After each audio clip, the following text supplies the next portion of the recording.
Hey, and welcome into the Big Ten Huddle. I'm your host, JR, and we are here to talk about all the things going on in the Big Ten. It's our midweek episode where we're going to do a preview of one game, but we're also going to talk about some news and notes of things going on in the Big Ten. And oh my, has Lou Holtz made some news in the Big Ten? We'll talk about that coming up. We're also going to talk about Big Ten defenses. And the thing we're going to talk about first, because I have a Michigan fan and a Nebraska fan with me today, is a little bit of a Michigan and Nebraska preview. We have Michelle with us today for Michigan, and then we have T-Soul from the Sully Scoop podcast with us today to talk about Nebraska. T-Soul, let's go to you first. Go ahead and plug your social media. Let people know where they can find you at. Yes, you can find us anywhere you listen to podcasts, Spotify, Apple, YouTube. Pretty much the Sully Scoop is we're three brothers. We talk about Nebraska football. We argue about Nebraska football. We're always on three different sides. We never agree on anything. So just sit down and have, a bag of popcorn and enjoy it. There we go. I love it. And I love listening to you guys. I catch your episode. At least I try to every single week, but it's a good time and we appreciate it. Michelle, you want to go ahead and tell people about yourself and where they can find you? Sure. I don't have a podcast. You can find me on Twitter, though, at MichelleK4040, usually talking about football, sometimes approaching football from a legal angle. I am a lawyer, and I get into that stuff as well. But yeah, you can give me a follow on Twitter, or I'm on Instagram at Michelle Loves Football as well.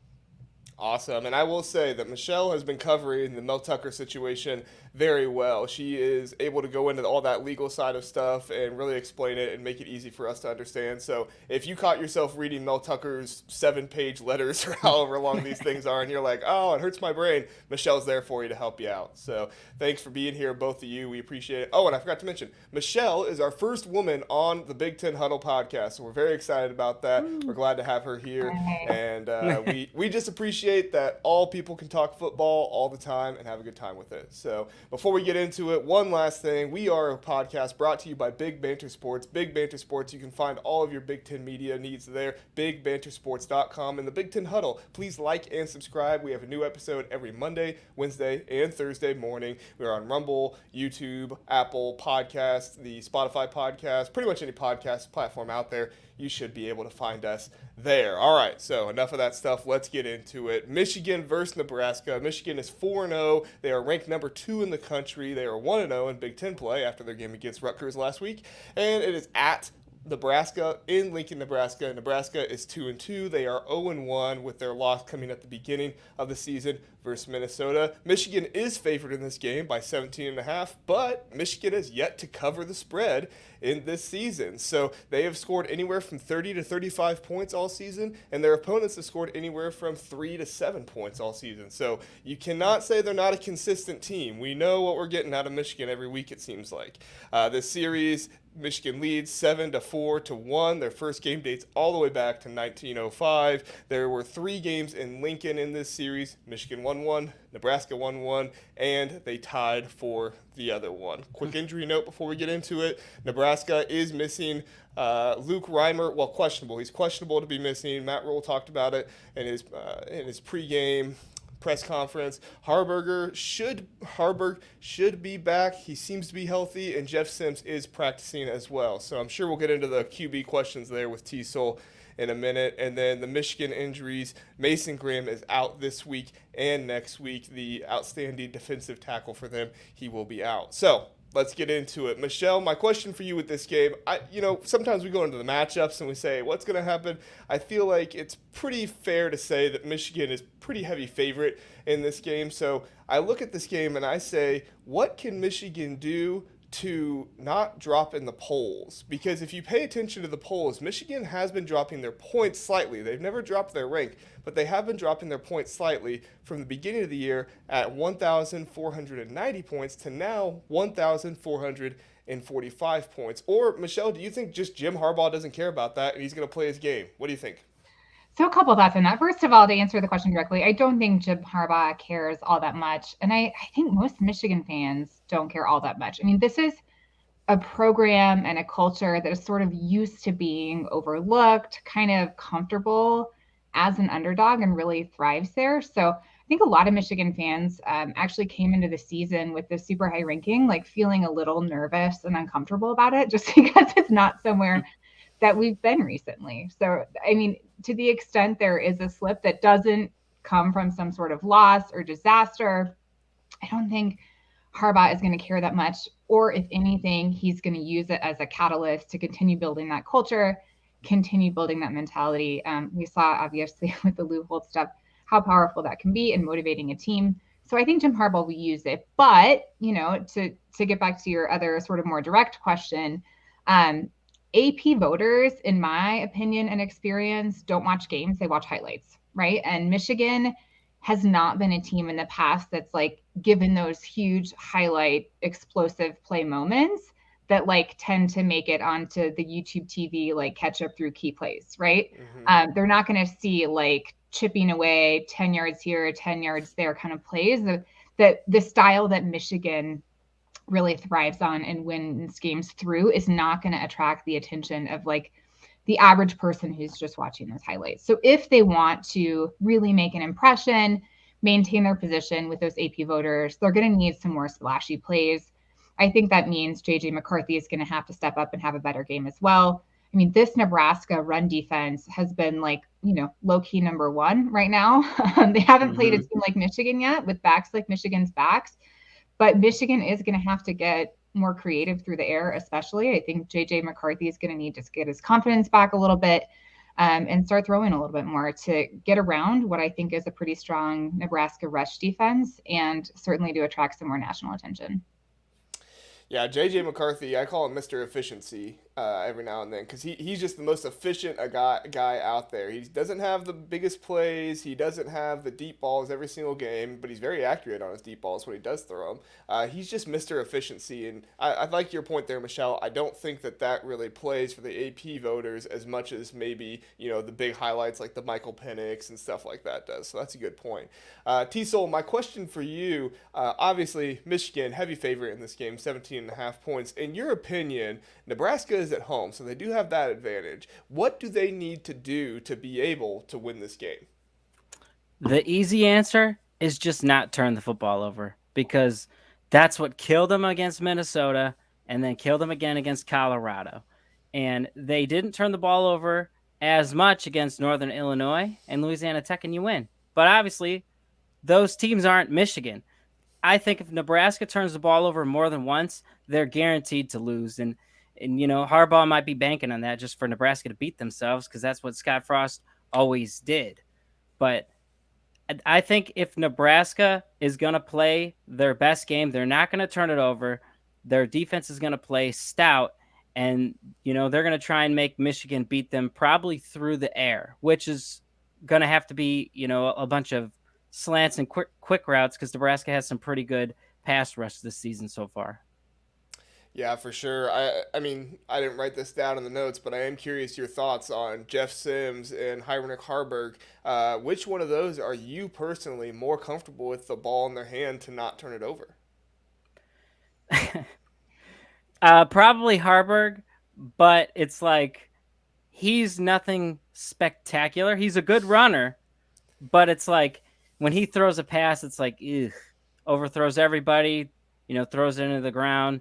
You're not beating anybody through the air. Nebraska has a good run offense, but, Michigan, I bet you, is going to come in and take that out of the game and say, beat us through the air. And that's going to be tough for him. And Jeff Sims throws a better pass, but usually it's right to the defense, or he just fumbles it. So it's like, I would still start Haarberg if he's healthy, in my opinion.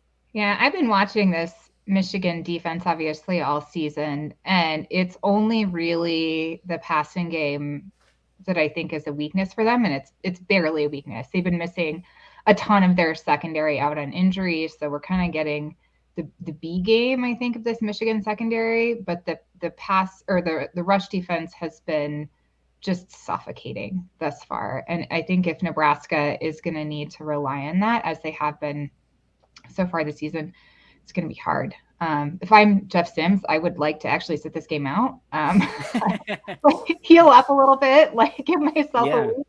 Let the other guy go out there, let him make some mistakes, and you come back to practice. Hey, coach. I would not be volunteering personally to go up against this Michigan pass rush. Yeah, I do agree with you, Michelle. There's something to be said, because so far your two losses are with Jeff Sims as the quarterback. And I don't think your welcome back party is going to be Michigan and you're going to come away feeling good about yourself. I don't foresee that happening either.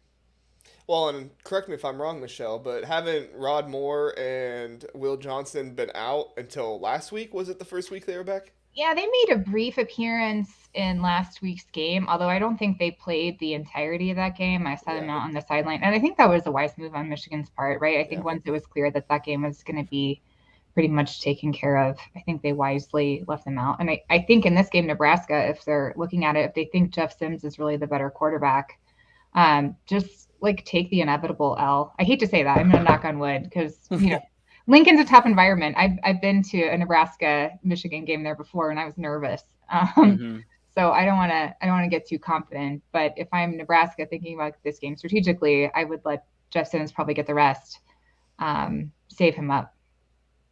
Yeah, for sure. And speaking as somebody who is an Ohio State fan and for years worrying about overconfidence, I'm not so much worried about that now because we're no longer the kings of the Big Ten. And I can say that truthfully and honestly. Another team, I won't say their name because it hurts my heart to say that. But another team has risen up to be the kings of the Big Ten after winning it 2 years. But that was always my concern, is that in these games like a Nebraska or like, maybe a smaller team, not really a Rutgers, but maybe a Minnesota, coming in too confident and maybe the secondary saying, oh yeah, we're going to turn these guys over 3-4 times, let's get our pick numbers up. And then all of a sudden, Jeff Sims throws the ball deep and boom, they get by you for a quick touchdown. I don't know if that was exactly what happened with Rutgers last week on that first touchdown. I think there was a little bit of some different stuff there, and they just caught a good hole and were able to run through it. But it almost feels like, to me, Nebraska needs to really capitalize on one of those situations if Michigan will be overconfident. But I don't think they will, because Jim Harbaugh really seems like one of those coaches to just nip that in the bud if it were to happen. So, all right. I'll expand on that for a second. Yeah, good. No, I'm with you there because of coming in overconfident, because Nebraska has the talent on the roster, but they just can't seem to put it together on the field. Because, I know it's just on paper and when you talk about recruiting, but like they've out-recruited the entire West for like the last 7 or 8 years, maybe even their entirety in the Big Ten. Minnesota might beat them here, Iowa might beat them here, but you add them all up, they beat all those guys, but they don't beat them on the field. And that's been the issue. And so coming into this game, I don't know that I've seen enough of Nebraska in a positive light to pick them to come out and win the game. But I think that they could be competitive.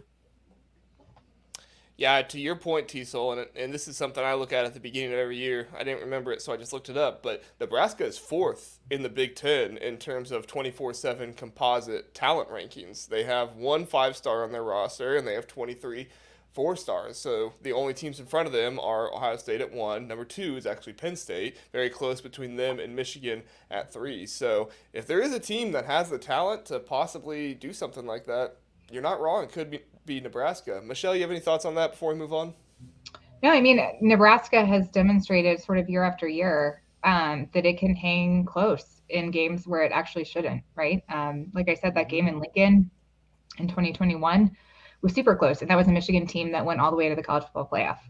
Right. They did it against a really good Michigan State team. I think they were close against Penn State a couple times. Like, they are a team that can scare you. The only difference, I think, thus far has been they'll scare you and then they'll do something very Nebraska at the end just to take themselves out of it.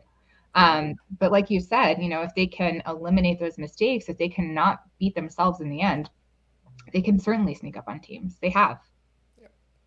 For sure.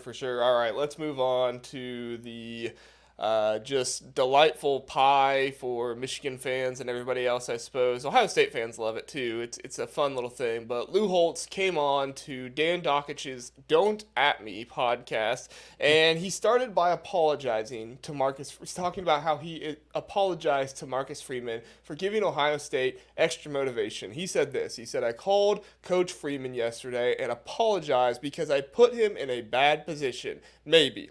I don't feel bad about saying saying it because I believe it, and Notre Dame was the better football team. If you didn't hear Lou Holtz's comments before, he essentially called Ohio State soft. Many of the things that people on Twitter and fans are saying to really rile up the Buckeyes. But it was different to hear actually somebody on television saying it. And so Ryan Day at the end of the game, he kind of pops off and says, I would like to see what Lou Holtz is doing right now. And he's just impassioned and very angry, but also, loving for his players. And so it's just an interesting dynamic. Well, he was asked again later on about this and his thoughts on Ohio State. And this is what's kind of riling people up a little bit more. He said he, being Ryan Day, doesn't want to talk about Michigan because he's 0-2. He doesn't want to talk about the big game coming up against Penn State and against Michigan again. I don't think they are a great football team. He can go after me all he wants. So Lou Holtz, the 86-year-old Hall of Fame coach, with some strong words for Ryan Day. We let T-Sol go first last time, so Michelle, we'll let you go first on this one. Was Lou Holtz a motivating factor, in your opinion, was Lou Holtz a motivating factor for Ohio State beating Notre Dame? I actually don't think so. And here's why. I thought a lot about this, especially because we've seen in the last week in particular a lot of really impassioned speeches, a lot of coaches just throwing, rat poison, so to speak, at their players, trying to, make it personal, fire their teams up. And first of all, I don't think most of that Ohio State roster even knows who Lou Holtz is or cares. I mean, Ryan Day cares, right? Ryan Day grew up with Lou Holtz. Clearly it was personal to him. Right. But if you think about the guys who were on the field, taking the snaps, throwing the balls, making the blocks, I don't think they really cared that much, first of all. I also don't think that toughness is generated from anger. I think, in my view, Ohio State won because of some luck and a talent differential, right? There are very few teams in this country who will out-talent Ohio State.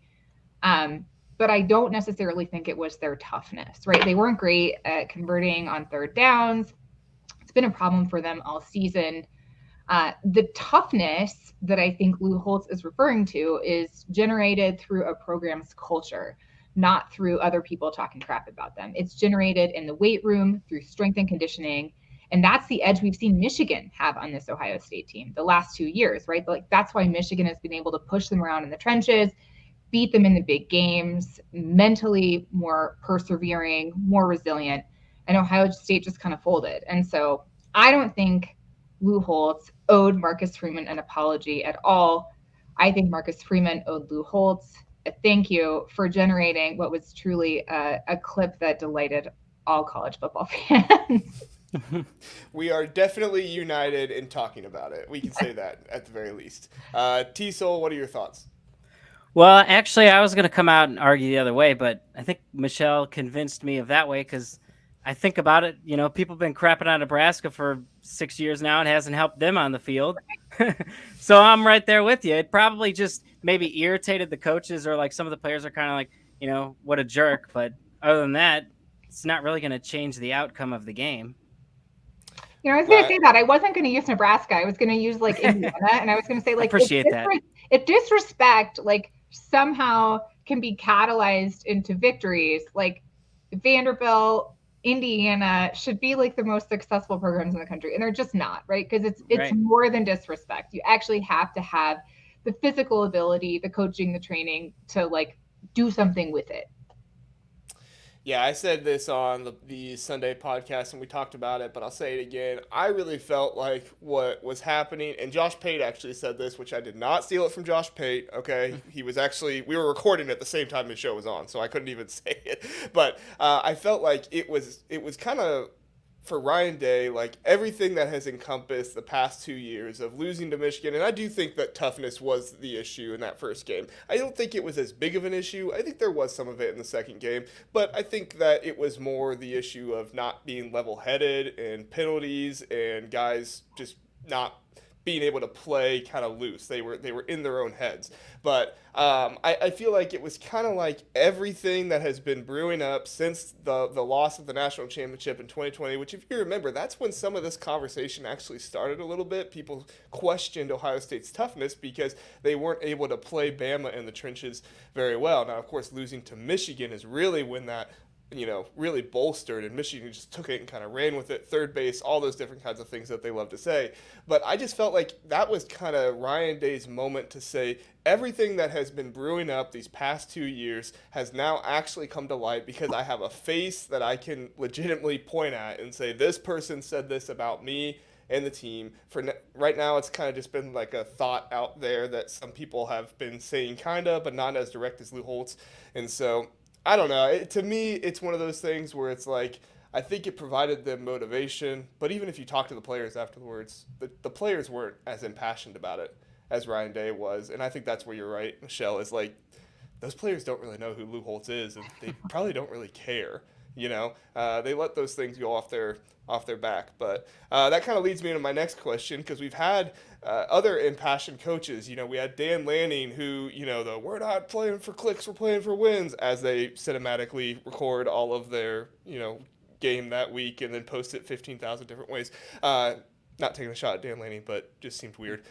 But we have that, and then we have Jake Dickert talking about Lee Corso, saying that they are, I think it was called the Nothing Bowl or the No Longer Relevant Bowl or something like that, and Kirk Herbstreit got mad about that and was popping off on Twitter. What are you all's thoughts? T-Sol, we'll start with you. Do you like seeing coaches kind of call out the media in that arguing there, or is this something that you're like, this isn't what college football is, I could go without it? I like it. They got a platform. They may as well use it. They're sticking up for their guys in the way that they feel, right. But ultimately, again, as we, discussed earlier, it doesn't really affect the game that much. And, the talking should be after the game, not necessarily before it, because then you'll get proven wrong. Right. Yeah, I think you're correct on that. Now, Michelle, I know with Jim Harbaugh, he kind of just has his cute comments and not really so much his impassioned because, apparently he just found out what YouTube TV was this week. I thought that was hilarious. But what do you think about coaches going after media members and other coaches, Michelle? It's funny. It's like college football coaches. They're just as insecure as the rest of us, right? Like they too are reading the comment section. They too are like up at night about what other people say about them. Most of them, right? It seems that Dan Lanning certainly was. Ryan Day obviously was very, very worked up and hurt by Lou Holtz's comments. I want to believe that they're above it, I guess. I want to believe that like the best of them, like go to bed at night, not worried about what some, idiot on the internet said about them, and more worried about the X's and O's and how they're going to, call a unique play or get their guys a little more trained in this area, and I guess I've been surprised to see how much it factors in to motivating these coaches and how much the coaches then try to use it to motivate the players. And I think honestly, like Deion has kind of been the catalyst for that this season. I have to say, like that Colorado State game against Colorado, which was a much better game than the talent level would suggest that it should have been, right? There was a disparity there. But all the talk about that game had nothing to do with football and everything to do with the stupid comment about the hat and sunglasses. And that's what the conversation was. And I guess there's a place for that. I just also think that we miss so much if you love the game itself, if you love the players, if you love the strategy, if you love that part of it, you miss a lot when you focus on kind of the personal attacks or just the clicks, I guess. So. Yeah, I think that's a good way to put it. I don't want to see personal attacks. I don't want to see, media members regularly calling other coaches soft or, just saying that this is a dumb coach or something like that. You obviously there's ways of being critical without personally attacking people, but I do think it provides some intrigue, and it's a part that hey, everybody's talking about this, so it's one of those things where it's like we got something to talk about during the week before the games come. So for that, can't really say too much, but.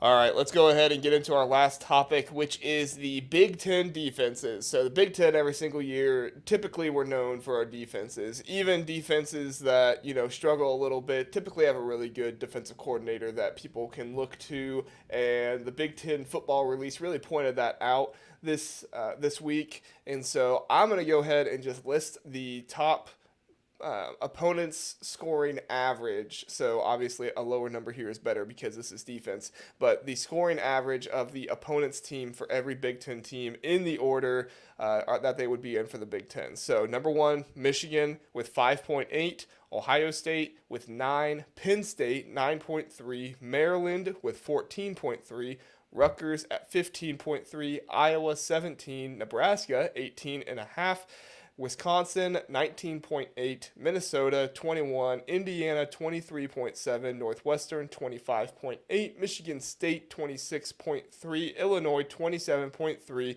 and at the bottom above 30 is Purdue with 32.3. So obviously we have what happened this weekend with Penn State shutting out Iowa. That's where I'd like to start with this. Michelle, we'll start with you. Is Penn State shutting out Iowa at home during the whiteout impressive at all to you?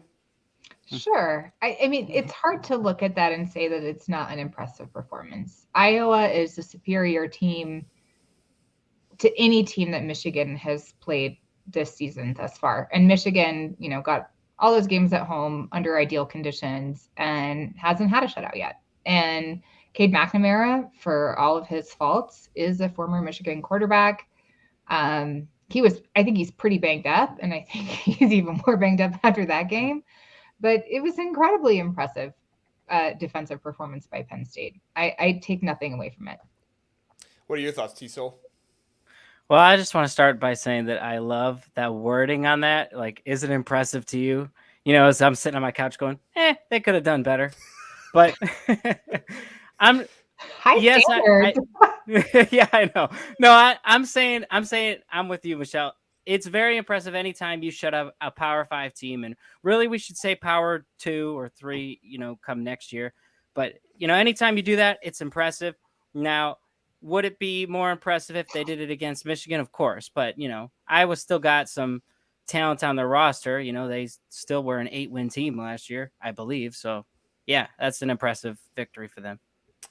Yeah, I think for me, it's the whole Brian Ferentz thing, everything with it. It's like, did Penn State just bury Brian Ferentz because he's going to have to score 40 points in the rest of the games this season because he just put up a goose egg? It's one of those things where there's just so much drama around Iowa's offense that even, if this was going to happen to any team, it's almost like, this would be Iowa that this would happen to. But I feel bad for those players because they are missing Luke Lachey. They are missing their 2 starting running backs. So it's one of those things where it's kind of difficult, but it's also interesting to think about with all the Brian Ferentz stuff going on. Our last question, and then we'll end here and be done for the night. And T-Sol, we'll start with you on this. How would you rank the top 5 defenses in the Big Ten? I would start by putting Ohio State first, just because I think they played the toughest matchup of Notre Dame. And I mean, these rankings could easily change next week, but I think I would just start by putting them number 1, holding Notre Dame to 14 points. I'll slap Michigan at 2, just because, we know what they are. We know who they are in a sense. So, I'll stick Ohio State 1, Michigan 2. I'll stick in Iowa 3, just because, they did give up 31 to Penn State, but ultimately, we know that Iowa's going to have a stout defense by the end of the season. Even if they're worse than last year, they're still going to be a great defense. And then I'll put Penn State at 4 because, they pitched a shutout against Power 5. They got to be in there. And, you could make the argument they should be in front of Iowa, but I'll stick them at 4 for now. And then I'll put Nebraska in at number 5 because I'm a homer. And you know what? I got to go with them. I was gonna say if you didn't put them in the top 5, I was gonna give you a chance to do top 6 and put them in there. So appreciate that. Yeah, Michelle, what are your thoughts?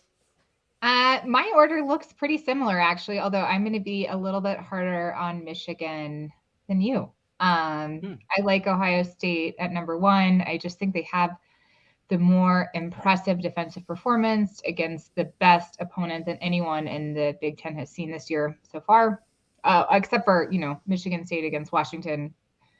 That defensive performance was not a defensive performance at all. Not good.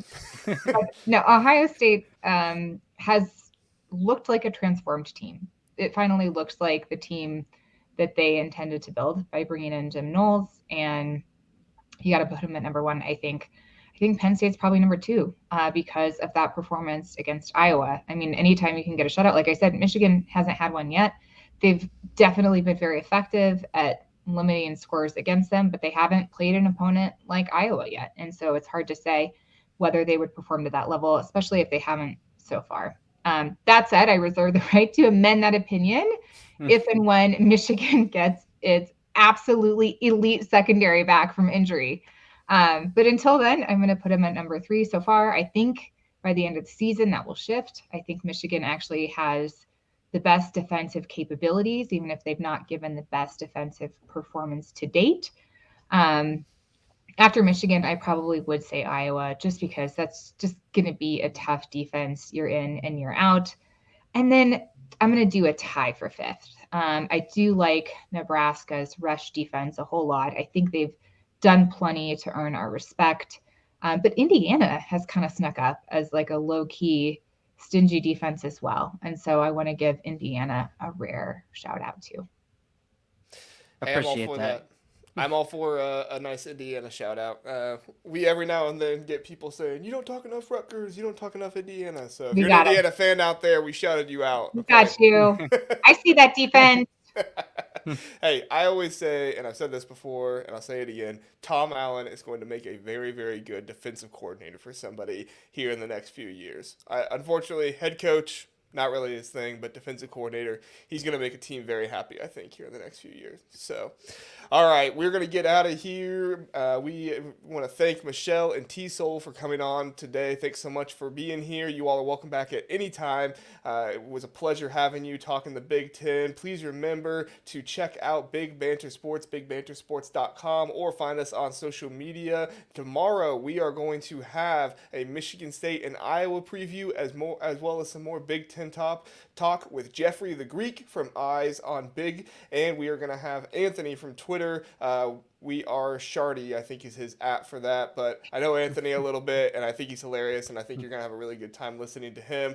Those two together previewing Michigan State and Iowa and some more Big Ten talk. So again, thanks everybody for being here and listening, and thanks to our guests for coming in. Have a great day.